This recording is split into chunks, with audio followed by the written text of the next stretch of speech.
nombre de la Benemérita Universidad Autónoma de Puebla, les damos la más cordial bienvenida a la presentación del libro Paradigmas Emergentes, Competencias Profesionales y Nuevos Modelos Universitarios en América Latina, del autor Dr.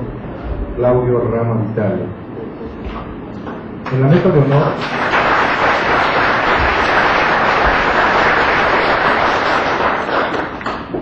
de honor nos acompaña, en representación del doctor Enrique Abuela Ibáñez, rector de la Benemérita Universidad Autónoma de Puebla, el maestro Jaime Vázquez López, vicerrector de docencia.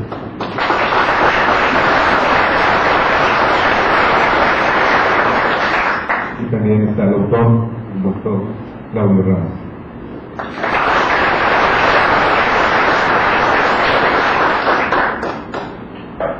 Los datos generales del autor los tenemos a cargo del maestro Javier Bautista Álvarez, jefe de Educación a Distancia de la Dirección General de Innovación Educativa.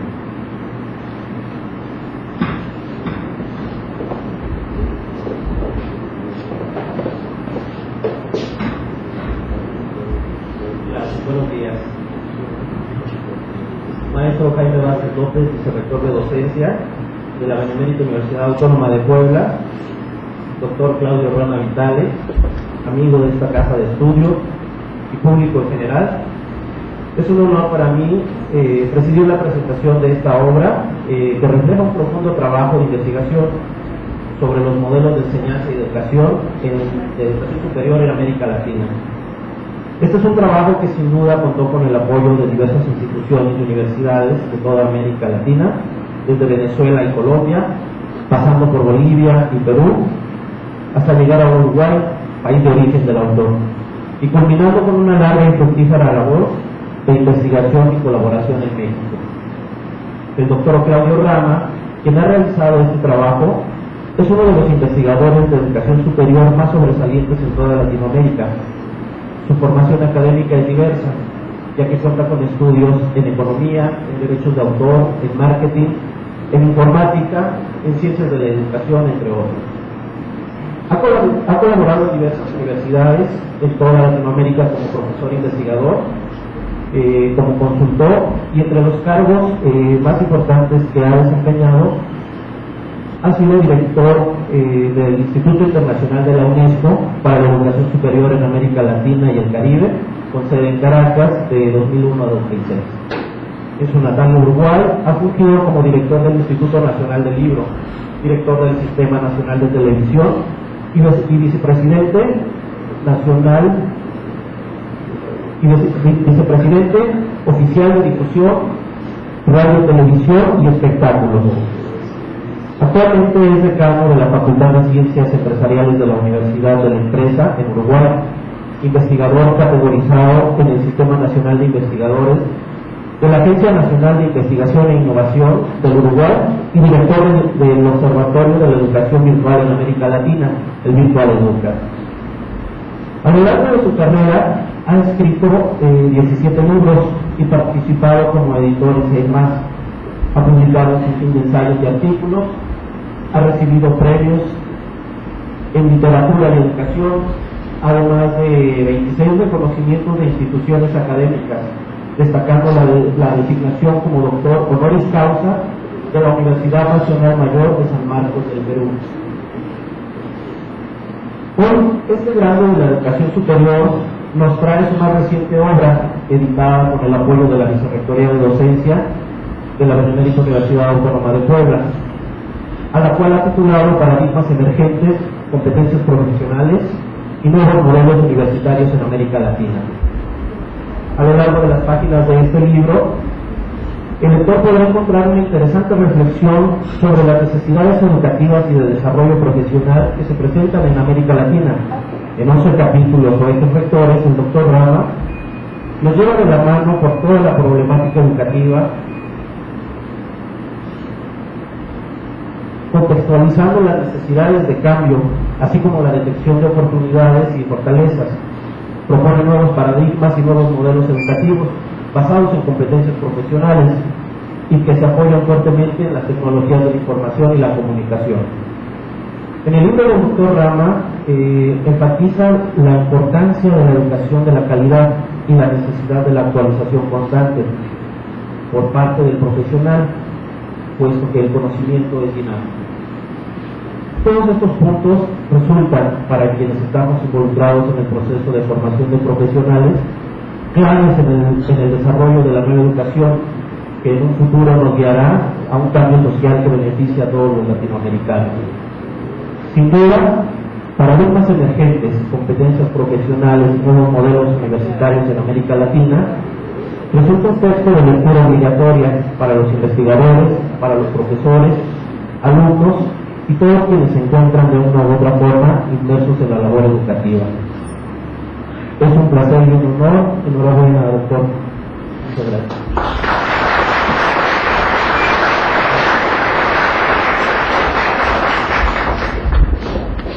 Ahora vamos a escuchar los comentarios del libro a cargo del maestro Jaime Vázquez López, vicerrector de docencia.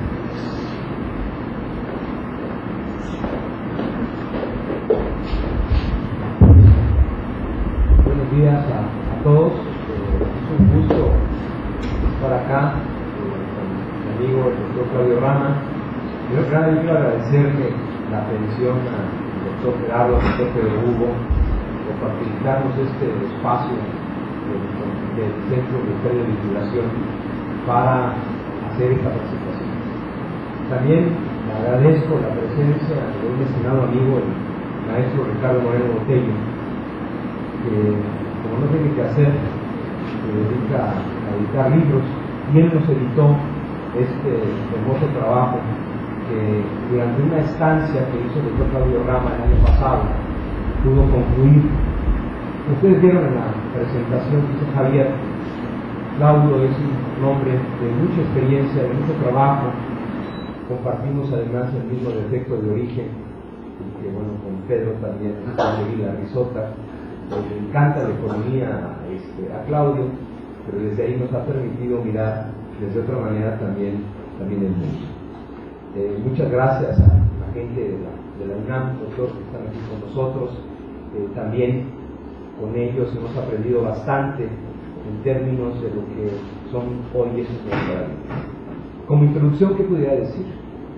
Cuando conocimos al doctor Claudio Rama en la Ciudad de México en un evento con la UNAM, pues nos atrevimos a invitarlo a Puebla, y a partir de ahí se ha establecido pues una fructífera relación que ya lleva más de 3 años, en la que nos ha compartido sus experiencias, su recorrer por los distintos países de América Latina y también del mundo.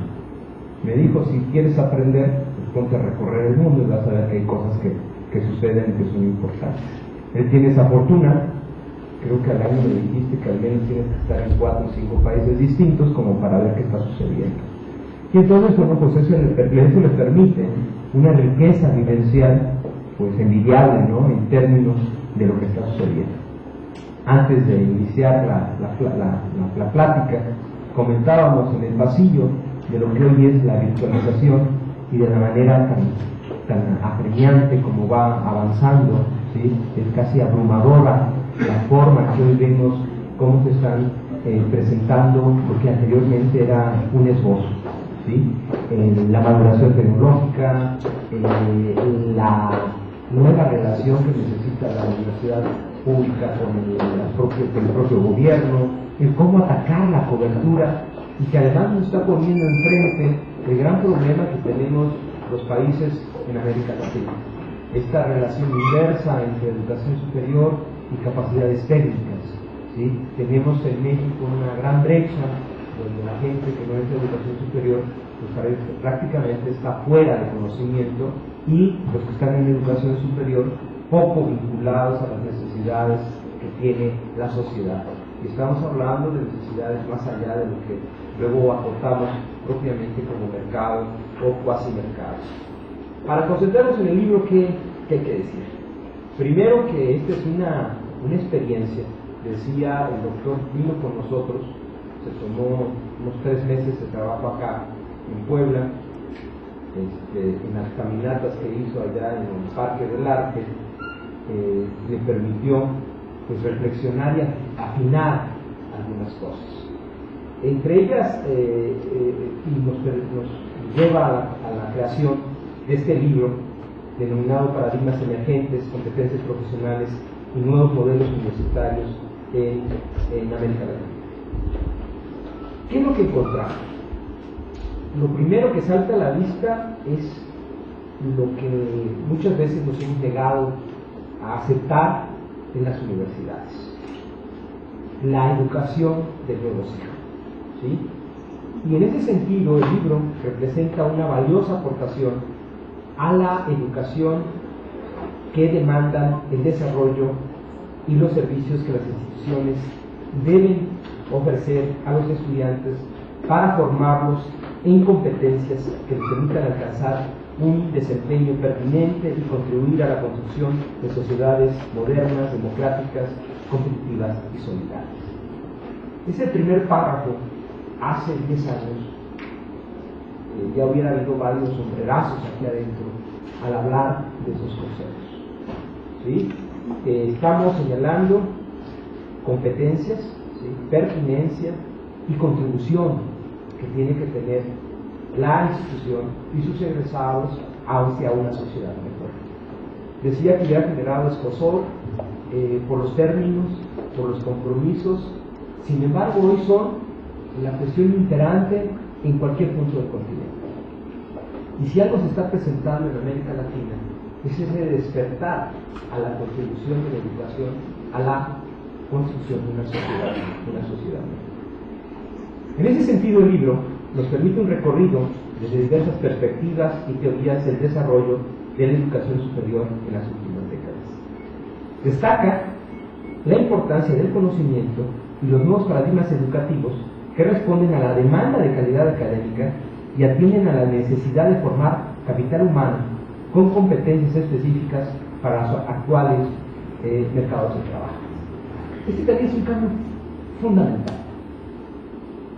El reconstruir las mallas curriculares desde las necesidades que se tienen en los distintos sectores de la sociedad. Pero ya no se construyen estas mallas curriculares nada más escuchando, ¿sí?, al sector productivo. Se tiene que escuchar sobre todo cuáles son los recursos tecnológicos, ¿sí?, los recursos que están presentes como una base del ser humano en la producción. Y ahí hay una relación muy fuerte con el avance del progreso económico. No es lo mismo, y agradezco a Víctor, lo sabe muy bien, que aprendamos CATIA en ingeniería industrial, en ingeniería mecánica, a que se presenten nada más de manera teórica y los muchachos luego van al sector productivo pues, con los ojos cerrados, ¿sí? Y podríamos decir de muchas otras desarrollos que hoy se tienen, ¿sí?, independientemente que como le llamen, decimos que si Microsoft, que si NAC, que si SAP, que si Cisco, que etcétera, etcétera, etcétera, lo que nos encontramos es que hay una relación del desarrollo tecnológico en los procesos, ¿sí?, sociales, porque lo económico, al final de cuentas, es un proceso social, ¿sí? Y eso nos permite entonces, ¿sí?, plantearnos pues la capacidad que tiene la universidad de responder a esas demandas. Las propuestas que nos presenta Claudio tienden al aseguramiento de la calidad de la educación y la mejora en la gestión como aspectos esenciales en el desarrollo de las instituciones de educación superior y su compromiso con la rendición de cuentas de la sociedad. Nuevamente, aquí lo que estamos viendo son estos elementos que de repente nos parecían invasivos hace unos 15, 20 años y que hoy son una parte natural, ¿sí? Alguien me lo expresó, nos están dando el derecho a cada uno de nosotros de decirle a la sociedad qué es lo que hacemos. En la otra mirada de la rendición de cuentas, y también me parece muy interesante, ¿sí?, el que Claudio desde hace un buen tiempo nos esté insistiendo. Tal enfoque permite elaborar una innovadora relación entre la universidad y la sociedad que impulse la formación de egresados con competencias adecuadas a las demandas del mercado laboral en el mundo moderno: trabajo en equipo, innovación estratégica, capacidad de interacción social y organizacional. En ese sentido, aborda un nuevo enfoque curricular por competencias y una mayor flexibilidad curricular que favorezca la movilidad estudiantil y docente, así como la creación de sistemas de créditos, pasantías y prácticas profesionales, de manera que los estudiantes cuenten con más y mejores posibilidades para insertarse de manera efectiva en un mundo cada vez más globalizado. Todos los que nos apoyaron cuando construimos el modelo universitario de Minerva, pues ya sabrán quién de repente nos soplaba al oído, pues era Claudio. Pero lo que yo le decía a él en esos momentos, y sigue siendo válido ahora, es que hay un desfase que se sucede en las organizaciones. Yo creo muchos de los que están aquí lo coinciden, los profesores, en el caso concreto Ricardo, Pedro, que han compartido puestos donde tus ideas, lo que tú quieres hacer va muy por delante de lo que son las capacidades organizacionales, se constituye como la gran brecha, ¿sí? Lo que mencionaba arriba, ¿sí? De que tenemos que movernos de manera más ágil en una gestión moderna de la universidad. Y esa gestión tiene que ver en la relación del docente y tiene que ver también en los servicios que ofrece la propia institución. Cuestiones tan sencillas como que no puede haber movilidad en la universidad. ¿Sí? Cuestiones tan sencillas como que no entendemos la práctica profesional.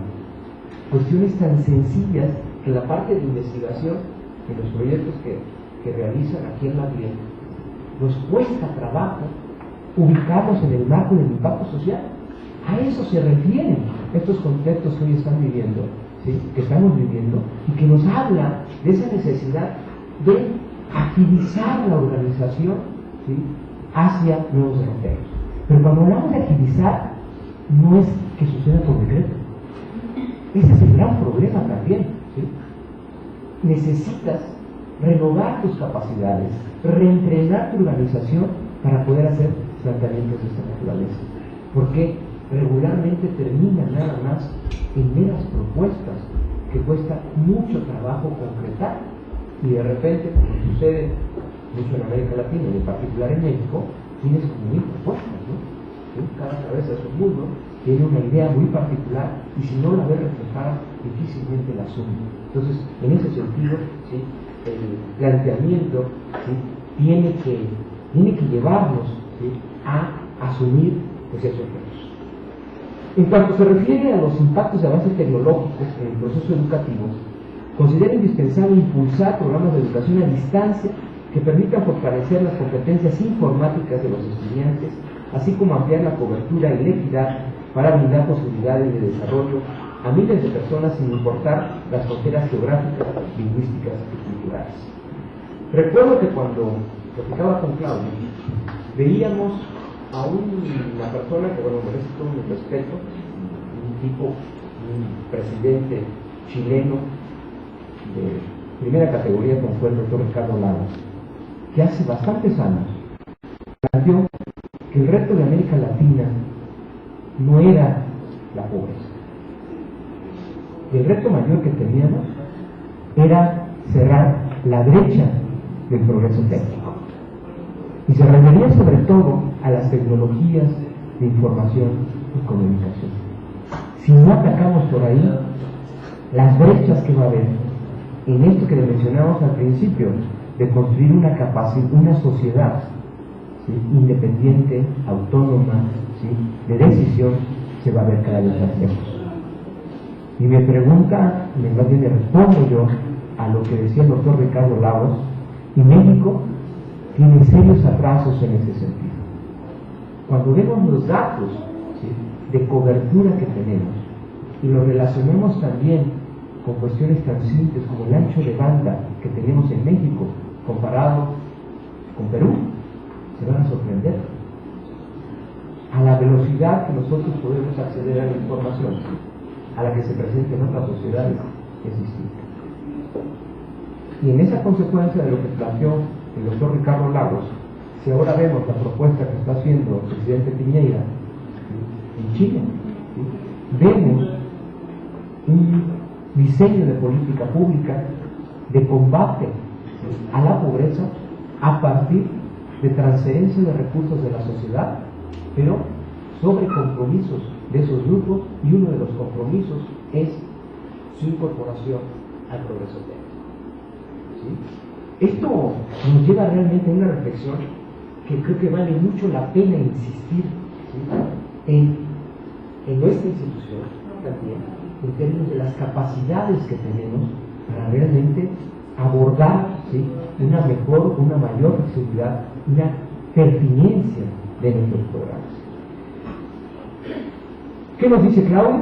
Que estas nuevas posibilidades plantean desafíos adicionales en el aprovechamiento de los recursos que provee la economía digital para la expansión educativa, su internacionalización y la impartición de programas especializados. Aquí otra vez lo estamos viviendo en la universidad y en el Estado. Salió el gobierno y además de hace muchos años en una idea tradicional de ampliar la cobertura creando cualquier tipo de establecimiento educativo que no tienen estudiantes, ¿sí?, que tienen los mismos programas, ¿sí?, que se ofrecen en la mayor parte de las instituciones educativas, ¿sí?, y que además no ataca el gran problema de la desigualdad de la calidad educativa. Llegan los muchachos, algunos, muy pocos que llegan a la educación superior, y al año se nos está yendo una gran cantidad. Puebla encabeza a nivel nacional la deserción en educación superior a primer año. ¿Sí? Pero cuando ellos calculan el dato de cobertura, dicen ya superamos la meta establecida por el gobierno de 30% de cobertura en educación superior en el grupo de 19 a 24 años. Pero lo que no dicen es que encabezamos la deserción a nivel nacional en ese sentido. Entonces, el tema de cobertura hoy se debe de ver también bajo esa mirada, ¿sí?, lo está asumiendo así en cierto sentido ese nuevo gobierno, pero también con una serie de características muy particulares que nos hacen pensar que el trabajo a realizar pues es enorme. Los sistemas educativos, nos dice Claudio, deben reconfigurarse como sistemas de aprendizaje focalizados en la capacidad de aprender, a aprender y en la obtención de saberes útiles en contextos de una continua renovación del conocimiento científico, tecnológico y humanístico. También me lo dijo, ojalá y cuando estemos en el lecho de salida, pues tengamos un buen libro o abierto su iPad, viendo las últimas cosas que de todas maneras te pueden servir en el más allá. Y así es, ¿sí? No podemos detener esto, ¿no? La renovación del aprendizaje, una constante, porque además es lo que te alimenta tu espíritu, tu capacidad de utilidad, tu trascendencia, tu rol que juegas en la sociedad. Y eso es fundamental, pero eso se aprende. ¿Qué es lo que tenemos ahora y nos presenta muchos los profesores? Pues el reto que decimos que los niños no quieren aprender, que no saben leer, que no saben comprometer, etcétera, etcétera. Digo, también es bastante difícil el mundo de los muchachos, de mucha exclusión, pero lo cierto es que tenemos que plantearnos la forma en que ellos están trabajando, porque si ustedes los ven, ellos son nativos digitales, y nosotros somos migrantes digitales, donde la brecha también es muy importante y hay que reconocerla. Los planteamientos que encontramos en este libro indican que frente a la saturación de los mercados de profesionales, la educación debe brindar a los estudiantes nuevas competencias, ofrecer programas de actualización y formación permanente, certificaciones y recertificaciones para hacer del aprendizaje una forma cotidiana de vida. Se trata de un modelo que atiende tanto a las expresiones teóricas de un paradigma educativo emergente como a las crecientes demandas de la economía del conocimiento. ¿Qué concluye el libro de Claudio? Es que surgen diversos escenarios, todos ellos fecundos, campos para la reflexión, que ponen de manifiesto la relevancia de que asumamos la conducción de la transformación de educación superior para orientarla hacia un modelo moderno que responda a las expectativas de desarrollo y progreso. Yo recomiendo ampliamente el libro, no solamente porque nos tocó darle esa lectura necesaria, hacerle algunos comentarios, sino porque Claudio es un provocador por naturaleza, ¿sí? De repente sí te queda el sabor de boca cuando estás en una reunión con él, de que este canijo yo me dijo como muchas cosas, yo quiero ver cuando la acción realmente, etcétera, etcétera. Pero al final de cuentas cumple el propósito de provocarte, ¿sí? De ver más allá de lo que tú estás haciendo, ¿sí? Y de cuestionar, ¿sí? determinadas cosas que están en la organización. En las prácticas, por ejemplo, uno decía que teníamos con mucho entusiasmo hacia Brasil. Y si yo veo que México está viendo a Brasil como lo máximo, como aquello donde están sucediendo las grandes cosas. Y desde ese tiene la cultura, ve los datos, te vas a encontrar que hay cosas que están haciendo allá bien, hay otras que tienen que ver con un perfil muy característico del país. Y México tiene una gran oportunidad. Sigue siendo un espacio profundo, un espacio donde se generan ideas, donde hay grandes propuestas, pero seguimos y queremos trabajar, creo que ese es el gran reto que hemos aprendido en estos años. No podemos desconectar la universidad de la realidad social, y eso nos lleva a esa necesidad de relacionarnos, de aportar a las políticas públicas y de tener un acercamiento con los sectores productivos que, vuelvo a decir, hacia el proceso social. Ahí es donde tenemos que construir esa agenda. Ahí es donde está la riqueza que nos permite la lectura de este libro. No solamente en la mera reflexión, que en cierto sentido es importante, sino en el de asumir, ¿sí?, responsabilidades dentro de una agenda. El contexto social que vive el país, y que en los últimos días ha sido nuevamente muy fuerte, en todos los escenarios, en la violencia, en el sector productivo, en la migración, nos habla de que tenemos que romper ese silencio. Pero romper ese silencio no va nada más en el sentido de la manifestación o de la expresión, sino también va en el sentido de comprometerse, de asumir un rol dentro de esas necesidades que tiene el país. ¿Cuál es la nuestra? En ofrecer una educación de calidad, una educación comprometida, una educación que tenga sentido, una educación que tenga impacto social.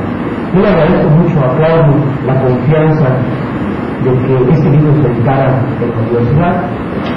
Lo vemos hacer, y como me decía hace un rato, da un gusto, porque es como cuando ves un libro y te dan ganas de leerlo otra vez, de principio a fin. Seguramente, después de la lectura, Claudio habrá dicho, bueno, pues muchas de estas cosas que dije ahora ya son distintas, y nos va a dar oportunidad de seguir platicando, de seguir reflexionando, y por qué no, de hacer una nueva visión con las innovaciones, con los nuevos conocimientos que estarás encontrando en el camino, en ese largo andar que te caracteriza. Muchas felicidades, Claudio. Gracias a todos ustedes por su presencia.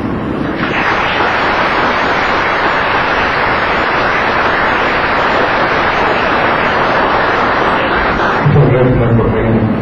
Y bueno, pues con esto que nos acaba de compartir en nuestro reino, pues ya están las ganas de escuchar al doctor Claudio Rama. Entonces dejamos el micrófono al doctor. Muchas gracias.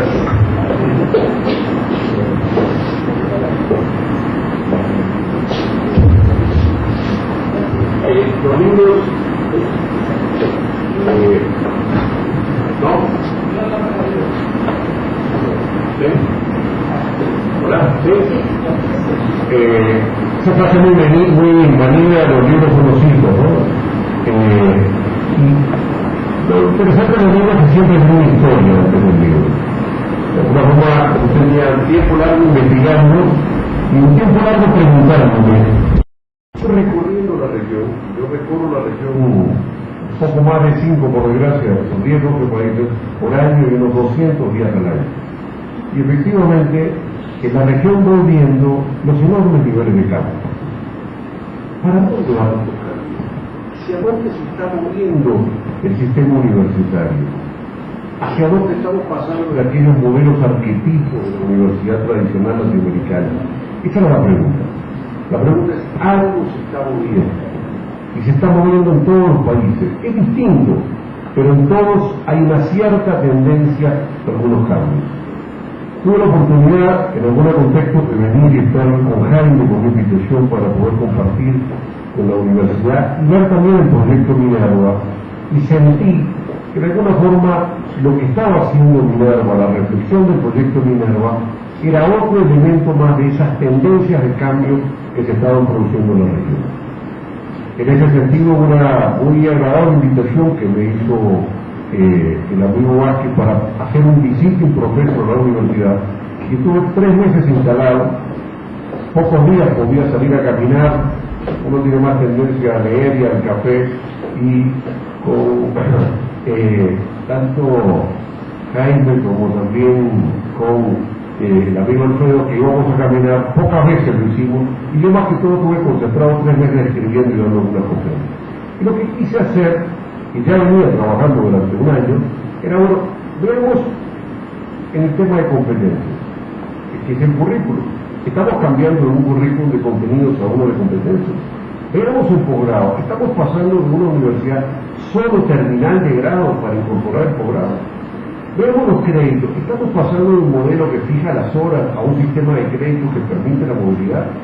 Estamos pasando de un sistema inflexible, tubular, a un esquema que va incorporando la subpostura, la flexibilidad, las optativas. Estamos pasando de un sistema donde no nos acreditaba nadie y hacíamos lo que queríamos y no nos mirábamos sino en nuestro propio espejo, a un sistema donde la acreditación, la evaluación y el control es una realidad. Estamos pasando de una realidad donde el título académico ya es la libreta para conducir en la vida, o empiezo a ver sistemas de licenciamiento, exámenes de Ceneval, sistemas de pruebas. Estamos en un sistema donde el título dura para el resto de la vida, o empieza a aparecer una recertificación obligatoria. Entonces, hice el raconto y la revisión en toda la región, país por país. ¿Qué está pasando en estas variables? ¿Cómo están los marcos normativos, los cambios? Y lo que está mostrando el libro es de alguna forma la realidad cada vez se está moviendo, distinta en los países, con más entonación en uno que en el otro, con más importancia en unas variables que en otras, con más fuerza política en unos grupos y unas instituciones. Pero empieza a conformarse un nuevo modelo. Empezamos a convivir ante un escenario de una dinámica universitaria que es un nuevo paradigma universitario. Estamos hablando de un paradigma universitario presencial, catedrático, terminal, de grado, tubular, autonómico, autorregulado, estrictamente académico, la definición curricular, a un escenario de una universidad totalmente distinta, que es controlada, evaluada, acreditada, mucho más con presencia virtual, con sistemas de crédito, con más movilidad. La realidad es distinta. Nosotros siempre tendemos a pensar que nuestro mundo no cambia. No. El libro lo que buscó, tuve la enorme posibilidad de poder concentrar unos meses a revisar claramente de que está cambiando. Que este es el nuevo escenario en el cual nos movemos y que probablemente sea aquel que nos pueda permitir producir mucho más conocimiento. Porque el mundo es, sin lugar a dudas, el mundo de la producción de conocimiento, el mundo donde la fuerza bruta y la fuerza física no sea lo determinante, sino sea la palanca del desarrollo del saber. Para mí fue un gran placer la posibilidad de compartir y de ver también, en el momento que escribí el libro, ver las discusiones del proyecto Minerva, ver las discusiones de una universidad que estaba tratando de construir el desarrollo de un modelo, de un paradigma nuevo, y que de alguna forma es una expresión de toda una realidad en la cual los académicos, los universitarios y también los miembros de los mundos del gobierno y los mundos de las empresas están buscando un nuevo escenario para desarrollar las instituciones, los mundos del conocimiento y la producción de profesionales. Sin duda, la realidad cambia mucho más lenta de lo que uno quisiera, pero la realidad hoy está cambiando mucho más rápido de lo que era antes. Y vivimos en un mundo donde las instituciones educativas, la valorización del conocimiento, la oferta de profesionales, la cobertura, la virtualización educativa, la expansión de los posgrados crece a velocidades abismales, menos tal vez de lo que quisiéramos, pero mucho más de lo que estamos acostumbrados a creer que nosotros los latinoamericanos no cambiamos, no transformamos, no renovamos.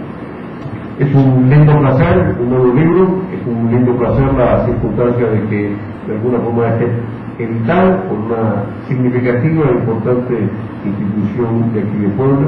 Ha sido también un lindo encuentro que he podido conocer a equipos académicos, a equipos universitarios aquí en la universidad, viendo lo que es un modelo que se está construyendo, viendo también lo que es una familia universitaria, viendo también lo que es un país que lucha en contexto de la transformación del saber y del conocimiento. Como siempre, al final, los libros, muy bien lo decía Jaime, tienen una duración corta. Bueno, porque por suerte el conocimiento se expande brutalmente. El conocimiento se hace obsoleto, lo sabemos, y efectivamente el deseo es también de que la realidad siga cambiando y podamos decir que en 10 años tendremos una universidad integrada en la creación de conocimiento, con parques tecnológicos, con incubadoras de empresas, con gran movilidad, con todas las cosas que son la continuidad del mundo.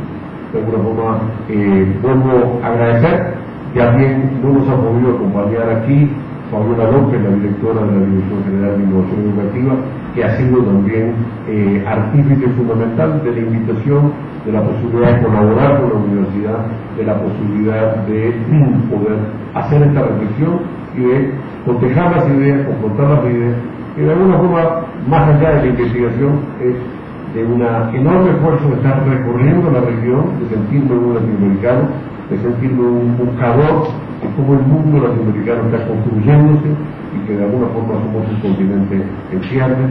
Nos falta todavía un espacio común, pero sin lugar a dudas, más allá de lo común, más allá de la ausencia de una mayor integración, sin lugar a dudas, el continente es un continente compartido.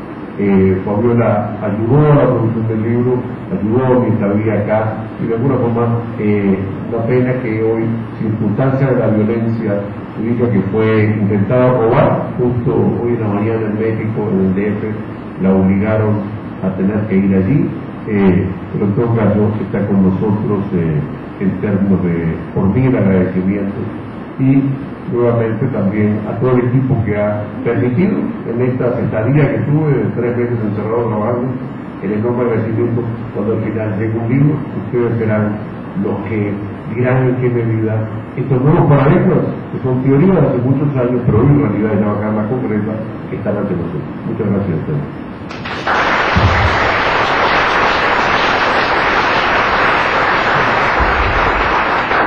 Gracias, doctor Claudio Ramos. Tenemos un espacio para algunas preguntas. La dinámica sería que desde su lugar levantan la mano y hacen la pregunta desde ahí.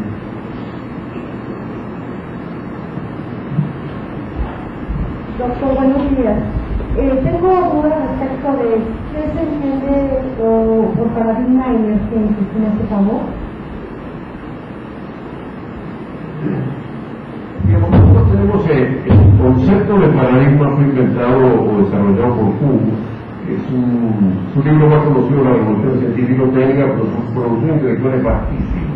Desde el año 42 en adelante tiene un enorme nivel de producción intelectual.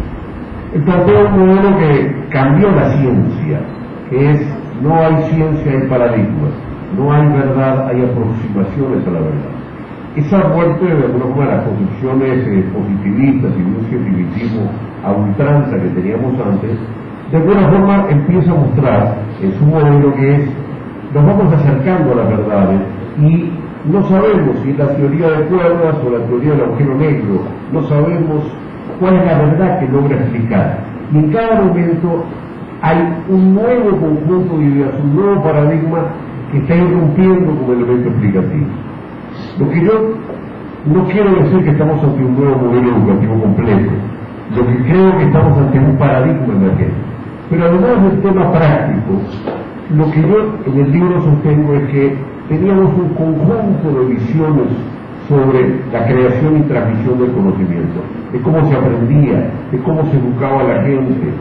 Y en los últimos años se ha ido construyendo un cambio, desde el constructivismo, desde el colectivismo, desde un conjunto de teorías que van mostrando y que hoy se sintetiza lo que llama el paradigma de la complejidad. Para mí, el paradigma emergente es el paradigma de una complejidad ecléctica que mezcla muchas ideas contradictorias que van de los últimos 30 años irrumpiendo. O sea, es brutal, pero nosotros sosteníamos un modelo educativo cuando las teorías constructivistas hace 70, 80 años decían algo distinto.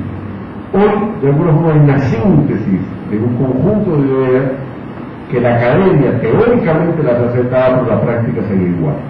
Seguíamos con un modelo educativo de pizarrón, de tiza de lengua, de repetición, memoria y dificultad.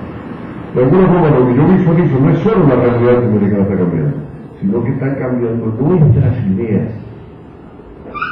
La realidad no cambia si no cambiamos nuestras ideas. Y yo lo que estoy visualizando en el libro es que el paradigma emergente, de alguna forma, es un conjunto de ideas distintas que tenemos como grupo académico y como universitario, que no son las viejas ideas de que en el aula se aprende, no, se aprende en lo comparativo, por lo tanto la movilidad, que se aprende en la repetición, no, se aprende en la práctica, y por lo tanto empieza a aparecer la pasantía, la práctica profesional, la movilidad, la virtualidad. O sea, el paradigma emergente es la base conceptual que sostiene la idea de que está cambiando el modelo universitario. ¿Alguna otra pregunta? Sí, gracias. Bueno, yo quisiera dividir la pregunta en dos partes. Creo que son un poquito diferentes, pero bueno. La primera, desafortunadamente, no he leído el libro que usted escribió, pero seguramente, como lo trató el maestro Vázquez, trata de educación a distancia, que es uno de los paradigmas emergentes. En este aspecto, yo quisiera saber su opinión con respecto a que aparentemente no está dando el resultado que se desea. Se habla que el TEC de Monterrey no está obteniendo los resultados en cuanto a todo lo que le ha apostado a educación a distancia. Y nosotros, por nuestra parte, en conjunto con la DECIP, cuando queríamos ofertar la modalidad mixta, que quiere decir bueno, presencial y a distancia, surgió una controversia bastante importante, que de hecho me parece que quedó finalmente que es presencial en forma general. Se tiene una gran oportunidad porque hay muchas materias a nivel de ingeniería que sí pueden ser impartidas a distancia. Claro, incluso yo mismo estoy estudiando una maestría a distancia y se crean varios conflictos, ¿no? Una de ellas es la pérdida del contacto personal.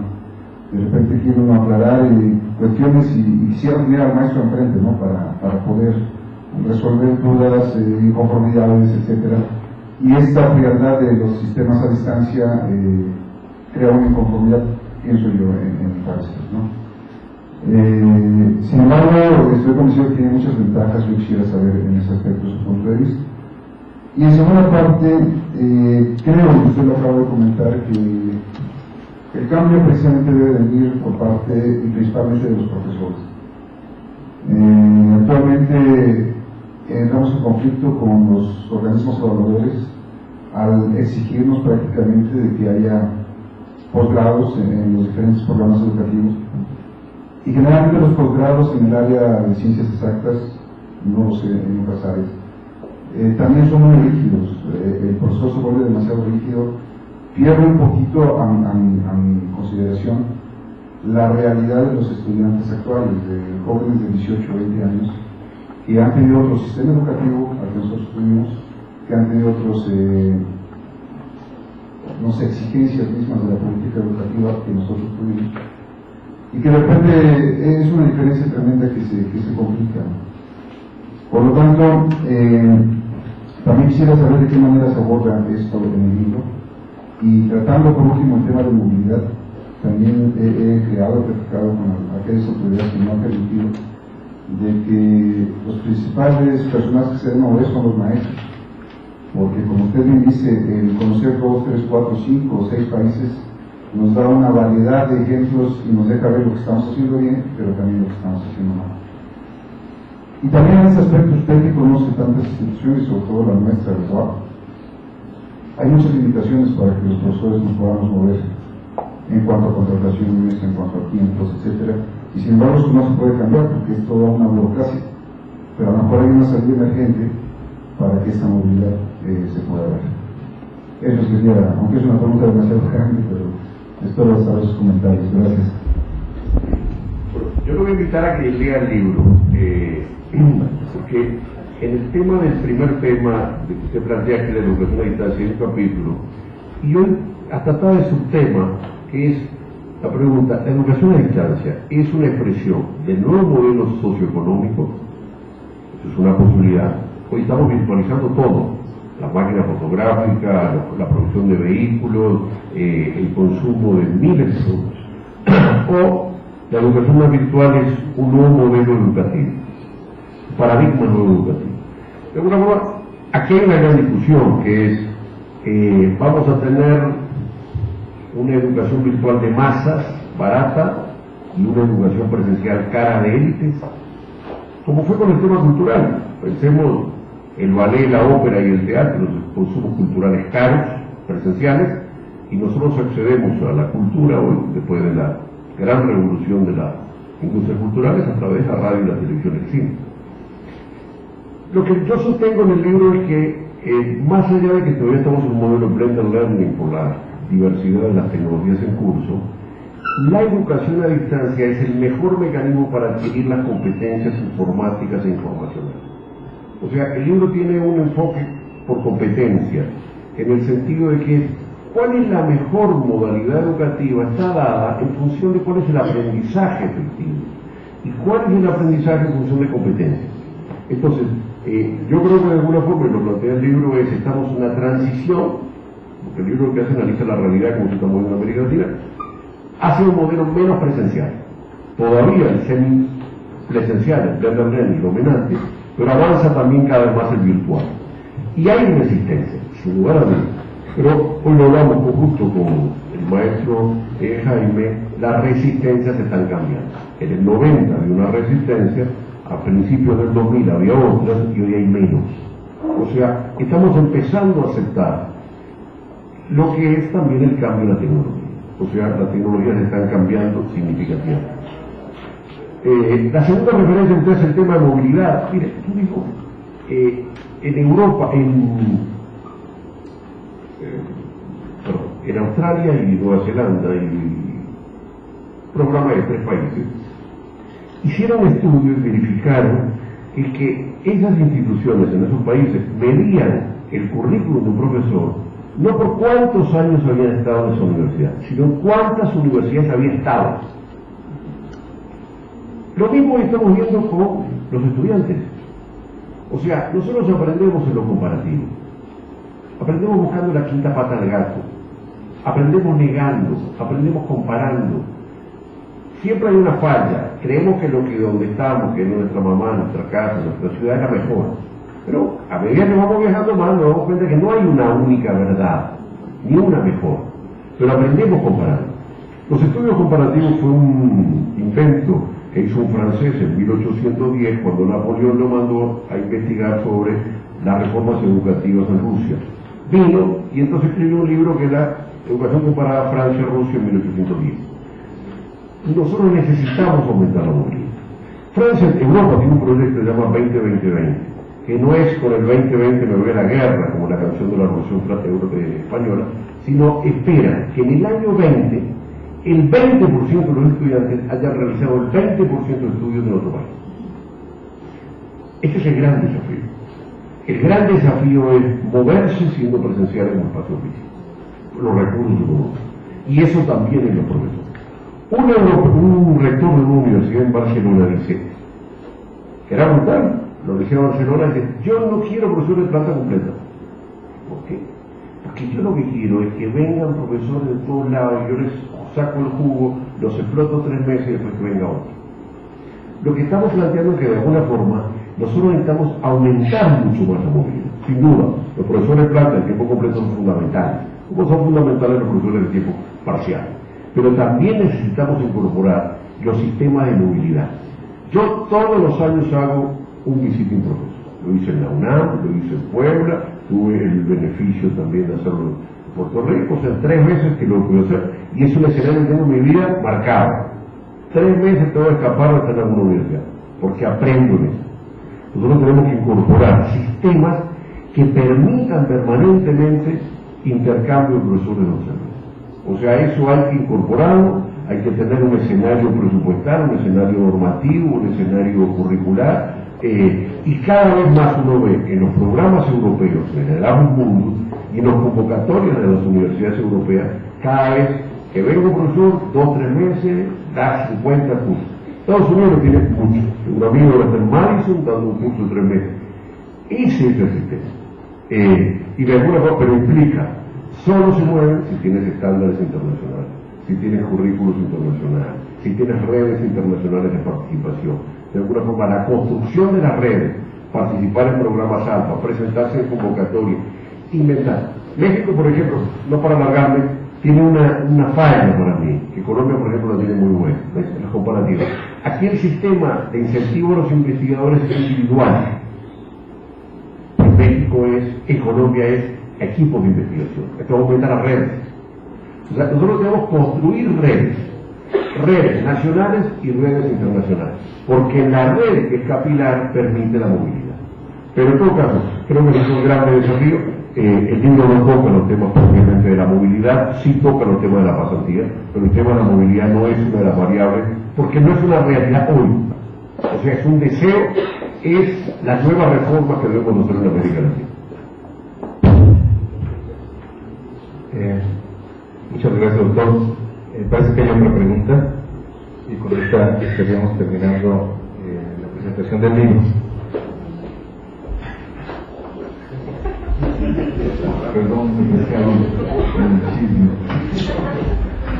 No, es lo que mencionaste de doctor Jaime. Yo tenía una pregunta que no tampoco he leído el libro, pero sobre una parte importante que hoy se menciona muchísimo, que es la de pertinencia.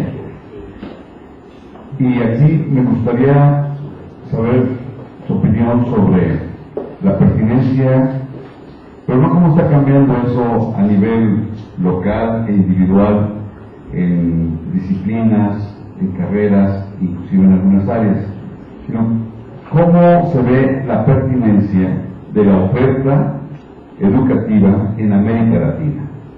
Es un tema que es muy importante, me parece a mí, porque implica políticas que van más allá de los propios modelos universitarios, pero que inciden fuertemente en estos modelos, ¿no? Entonces, ¿cómo se planea? ¿Qué tan pertinente es? ¿Cómo va creciendo? Hablaba el maestro Jaime Vázquez del incremento de la cobertura, y muchas veces parece que lo importante es eso, incrementar porcentualmente. Se acabó, sin ver si lo que se está incrementando es realmente lo que se requiere. Sí, dos cosas complejas. Uno es decirle a la gente lo que debe hacer. Usted no puede estudiar Derecho, debe estudiar Ingeniería. Esas cosas son muy complejas en términos del escenario de la libertad. También es cierto que cuando la universidad es pública y es gratuita, si bien uno paga impuestos, también es otros que están contribuyendo con sus impuestos para la decisión de uno. Y las instituciones educativas por algo tienen un cupo y tratan de tener políticas. Yo creo que en esa materia hemos fracasado significativamente. O sea, justo lo conversábamos con Jaime recién, en América Latina tenemos 80% de estudiantes universitarios y 20% de tecnológicos o de técnicos. Ese porcentaje es inverso en Europa, inverso completamente. O sea, no tienen 70% universitarios, no, tienen 70% de politécnico. Claro, pasa que tú dices técnico, politécnico, en América Latina pagan poco, son de sectores de bajos ingresos, la calidad muy baja, las instituciones no están acreditadas, es un caos. Entonces, en condiciones normales, ningún papá manda a la nena o al nene, o tratan de que no vaya para un tecnológico, un politécnico. Y tenemos paradigma mental universitario. Hoy eso empieza a ser más complicado, porque a medida que aumenta la masificación está aumentando el desempleo profesional. O sea, el desempleo profesional va a avanzar.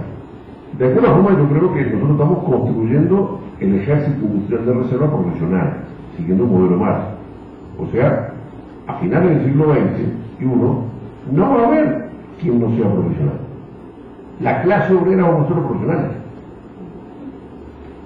Hace 5 siglos no existían los obreros, existían los campesinos. Todos los campesinos, 2 o 3 familias atrás, campesinos. Entonces está cambiando sociológicamente. Nosotros, de alguna forma, todo el tema de pertinencia, yo creo que estamos en un enorme nivel de fracaso. O sea, no puede ser que todas las tecnologías sean importadas. O sea, que el nivel de producción de conocimiento sea tan bajo. No digamos ya en publicaciones indexadas, en patentes. O sea, a nivel universitario somos el 8% de los estudiantes del mundo, que más o menos es más que la población mundial. Somos el 7% de la población mundial y el 8% de los estudiantes. En el egreso estamos en el 6%, pero cuando lo vemos en conocimiento producido, no llegamos al 0,2%, y en patentes es menos del 0,01%. Aquí hay un agujero brutal. Entonces, yo no digo que nuestro sistema no sea responsable, somos responsables todos del desarrollo de la realidad. Y ese es un gran esfuerzo. O sea, el concepto de pertinencia es un concepto que tenemos que plantearlo mucho más vinculado al mundo de la técnica. Ahí, es cierto, seguimos un perfil humanístico de universidades o un perfil profesionalizante. Y vemos muchas veces lo técnico como tecnográfico. Yo creo que ahí debemos de reestructurar nuestros paradigmas intelectuales. O sea, ni es un mundo donde la humanística no esté vinculada a la técnica, ni es un mundo de la técnica que no carezca de humanística. O sea, de alguna forma. Pero el mundo del siglo XXI es un mundo de la ciencia. Ya esto no es un elemento solo del XXI, venimos hace varios siglos. O sea, la razón de Kant hoy es la razón técnica. Y eso obliga a que nosotros tengamos un mayor mundo de la técnica y que empiece desde la primaria y la secundaria. Cuando vemos los exámenes de PISA y los resultados de PISA, nosotros más o menos venimos bien resistiendo. Uruguay está entre los que tuvo los dos mejores países resultados ahora en las PISA, venimos resistiendo en comunicación, en interpretación, pero venimos pateando muy mal en lo que es matemáticas y ciencia. O sea, tenemos un problema del valor de lo científico, el valor de la técnica, el valor de la razón técnica, y todo lo ponemos en la razón absoluta, en la razón filosófica, en la lógica y en el discurso intelectual humanístico. Creo que es fundamental, el mundo humanístico es parte de la región. Pero si no aumentamos nuestro peso en la formación, en el egreso, en la formación de la competencia de lo técnico, vamos a seguir marginados del mundo. O sea, de alguna forma aquí es África no logró montar la primaria en el siglo XIX y en el siglo XX quedó fuera del continente. Perdió África, un siglo muriendo. Nosotros logramos montar la primaria, los estados, la democracia y ciertas industrializaciones en el XX. Perfecto. En el XXI la razón técnica es mucho más. Y eso implica una estructura de pertinencia mucho más fuerte. O sea, hay que decir, derecho no más. Con perdón, yo me encanta el derecho, tengo un doctorado en derecho, pero digo, y no quiero decir todo el mundo humanístico, creo que es fundamental, pero con los recursos públicos hay que tratar de avanzar más en el mundo de la ciencia. O integrar un escenario donde el mundo de la ciencia no esté externo de los contenidos humanísticos. No ponemos contenidos profesionalizantes, porque el mercado laboral todavía es profesionalizante. Pero tenemos una combinación entre cultura, que es mucho de la reforma de Minerva, de las competencias interculturales y de interacción. Mucho del mundo profesional, de la formación típica profesionalizante que tenemos en las universidades, y mucho más de técnica, que no es solo la informática, es mucho más que. Pero yo creo que ahí la gran tema es no hacer una pertinencia social genérica, sino concreta. El enfoque por competencia, y lo trabajo en el libro en uno de los capítulos, es un instrumento meramente para poder identificar la parte, porque te permite un instrumento para medir, como si fuera un termómetro, cómo está respecto a las competencias de los mercados laborales. Bueno, muchas gracias. Muchas gracias. ¿Hay tiempo para otra pregunta? Si alguien quiere hacer alguna pregunta, por favor. Bueno, los invitamos a leer el libro. Bueno, yo aprovechando lo que dijo el doctor Pedro, porque va en la capacidad que debe tener una institución de proponer, creo que vale mucho la reflexión que hacían Pedro y Claudio en cómo una universidad debe asumir un rol en el tema del diseño de política pública. Muy rápido, eso tiene que ver con las humanidades, las políticas en los gobiernos se definen de esa manera. Se toma una administración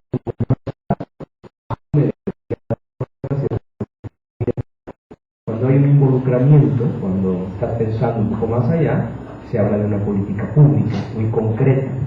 cuando trasciende se convierte en una política de Estado. Desgraciadamente en México muchas veces ni las de gobierno, ¿sí?, logran cimentarse, y cuando ya estás cambiando, entonces es un reseteo permanente, ¿sí?, que te impide realmente dar una continuidad. En el tema de la pertinencia, porque además hay una cuestión, yo también la comparto, la cobertura es necesaria. México tiene una cobertura muy pobre en educación superior, ¿sí? Tenemos que seguir avanzando en eso. Pero una cobertura sin calidad me parece que es un auténtico crimen, ¿sí? Es como cuando trabajan la parte de combatir el analfabetismo, y entonces lo que hacen es registrar gente, ¿no?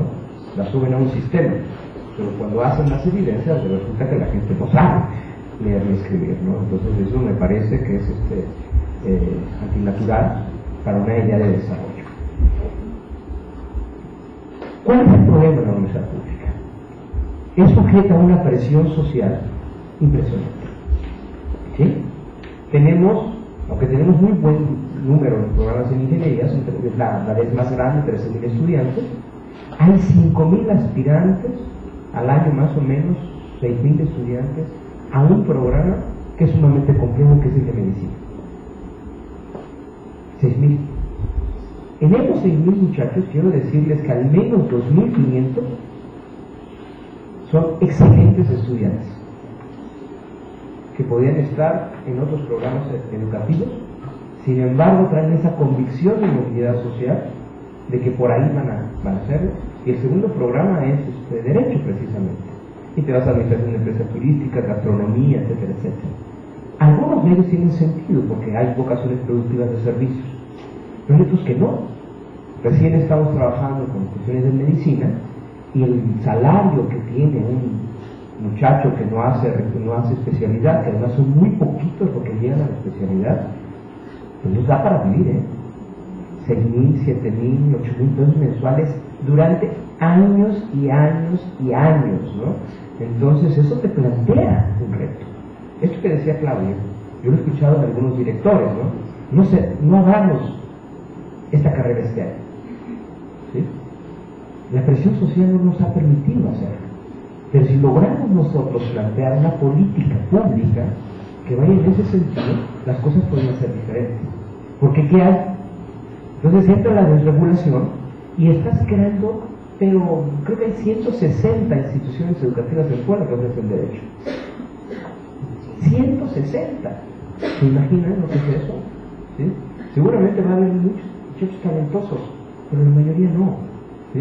Entonces, ¿qué hay? Un desempleo profesional, que además ahí los economistas han trabajado mucho, y que crea una frustración social a la larga terrible, terrible, ¿sí? ¿Qué sucede con los muchachos en la propia universidad cuando ya le llamaban la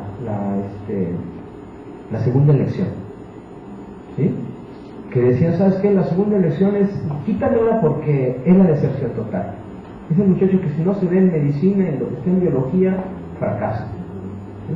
Hay un sentido de fracaso, una sensación de fracaso que se da en el joven, que es absurdo. ¿Y eso qué tiene que ver también con algo? Que yo creo que el reto de esta universidad es la organización académica. Tenemos una organización académica del siglo XIX. Ya no funciona. Los datos que me da todos los días Laura de perspectivas de admisión, otra vez con ingeniería, tenemos programas con mucha perspectiva, pero ¿cuántos llevaremos otra vez en textil? No llegan a 10. En materiales no llegan a 15. ¿Sí? Vean gastronomía, ya debe haber 1.500, medicina ya lleva 2.000 y tantos, ¿no? ¿Qué tenemos que hacer entonces para hacer ese replanteamiento? Creo que hay mucho interno, ¿sí?, que es donde nos da más miedo. ¿Por qué nos da miedo? Porque los de ingeniería son colegios, por ejemplo, ¿no? Me vas a tronar a los del colegio de textil, ¿no? No sé, pero tenemos que hacer un planteamiento distinto. Por eso, este planteamiento que se hace, de ver la pertinencia, también es un asunto de organización académica, que hay que tocar. Tenemos que romper esos estancos que tenemos en la universidad, ¿sí?, para aprovechar mejor los recursos. Y una cuestión que también va con la pertinencia es ¿qué haces con la deserción? No estamos haciendo nada por la deserción en México. No hay programas de incorporación a la formación profesional para el trabajo, ni mucho menos. Digo, la universidad por definición es meritocrática, ¿sí? Trae una serie de jóvenes que se van a quedar en el camino. El tema es que no hagas nada con ellos, ¿sí? Y no quiere decir que no tengan las capacidades para ejercer una vida, digamos, trascendente, una vida digna, ¿sí? En otros países está súper comprobado que esos jóvenes tienen un lugar y tienen un papel ciudadano fundamental. Aquí están condenados a la exclusión. Y ahí eso sí es realmente preocupante.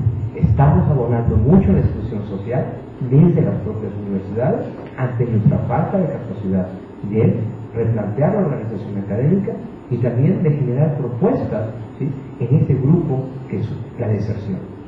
50% se nos van en algunas de las ingenierías al primer año. Yo he platicado con Pedro, en el caso de físico-matemáticas, ya vieron los muchachos la salida fácil y dicen, como ahí nadie entra, ¿sí?, no es competitivo. En medicina, muchachos con 750 puntos no entran a la universidad. En físico-matemáticas están entrando con 550. Aguas. Tenemos que cambiar eso. Tenemos que hacer un planteamiento realmente distinto. ¿Por qué? En esta lógica de economía y de sociedad de conocimiento, y ya lo escribió también un cuate que es bastante mostrado, Juan Enrique Estabot, estamos entrando al concepto de sociedades prescindibles. Una sociedad prescindible es aquella que no aporta. Y las organizaciones son las primeras. Esta puede ser una organización grandota, así, con todos los espacios, lo que quieran, pero si es marginal, no tiene pertinencia dentro de esa rendición de cuentas social que hay que hacer, ¿no? ¿Sí? Es decir, ¿de qué manera esta sociedad está siendo mejor? A través del esfuerzo que tú estás haciendo. Y el asunto, como lo estamos viendo con el tema ahora de las auditorías de desempeño, es que eso es medible. Ahí está el reto, y creo que, pues, insisto, lean el libro de Claudio porque sí trae muchas provocaciones que valen la pena tenerlas en la cabeza. Gracias.